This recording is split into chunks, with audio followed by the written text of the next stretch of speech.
Gli alpini normalmente non sono abituati a dire tutto ciò che fanno, quindi quello che è presente nel libro verde è sicuramente una parte importante, ma non tutto quello che viene fatto durante l'anno da parte dei gruppi e delle sezioni presenti in Veneto, ma anche in tutta Italia e devo dire anche all'estero. L'anno scorso ho visitato gli alpini di Melbourne con un'attività incredibile agli antipodi. È bene ogni tanto fare i bilanci, è bene ogni tanto spiegare quello che si fa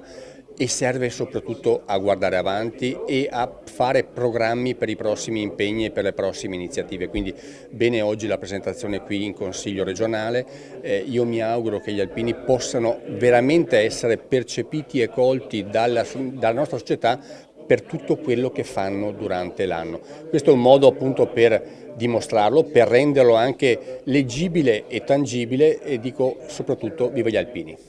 È una giornata importante perché pensare di organizzare proprio nel cuore della democrazia del nostro Veneto, dell'istituzione del nostro Veneto, il Consiglio regionale, un momento di incontro, di confronto e anche una consegna di un libro che ha davvero un peso importante in termini di solidarietà, di fatica, di grande lavoro che i nostri alpini fanno quotidianamente anno per anno. E credo che oggi consapevolizzare questo grande lavoro, i dati che dietro hanno un valore sicuramente quantificato ma indefinibile per tutto quello che di fatto avviene giornalmente, è una presa di coscienza importante e soprattutto una missione che dobbiamo insieme vincere, cioè quella di coinvolgere i giovani, trasmettere questo messaggio ai giovani con trasparenza, determinazione e con quella grande umanità che hanno i nostri alpini e far sì che le baite e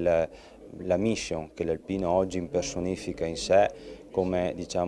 ambasciatore di solidarietà, di pace e di grande umanità possa essere trasmessa ai nostri giovani per fare in modo che possano acquistare una spina dorsale morale che ci consenta di vivere in una comunità più tranquilla, ma soprattutto per dare un messaggio di speranza anche per le nostre generazioni, in considerazione del grande lavoro che si sta facendo, e questa è davvero una cosa encomiabile, con i campi scuola, dove stiamo insieme, ma soprattutto gli alpini, aggregando giovani per far capire la storia degli alpini, che non è solo del passato e del presente, ma deve essere importante per il nostro futuro.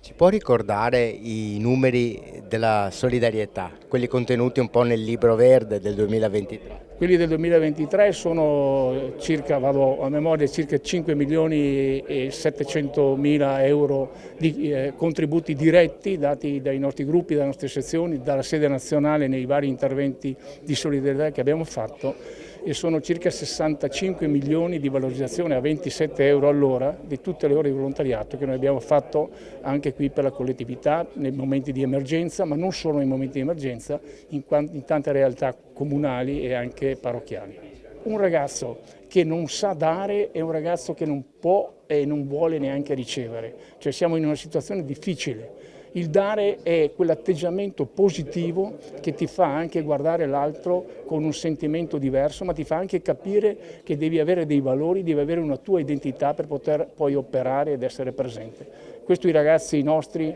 l'hanno imparato, abbiamo avuto il motto fondamentale, i nostri campi scuola, il motto è mettere il noi prima dell'io, è proprio un segno concreto che prima di tutto, se vuoi crescere bene, se vuoi operare, se vuoi essere inserito in una società civile, devi saper dare. E noi siamo convinti che questa svolta va nell'interesse da un lato dei giovani stessi, ma dall'altro della nostra collettività, della nostra realtà di paese, della nostra identità di paese.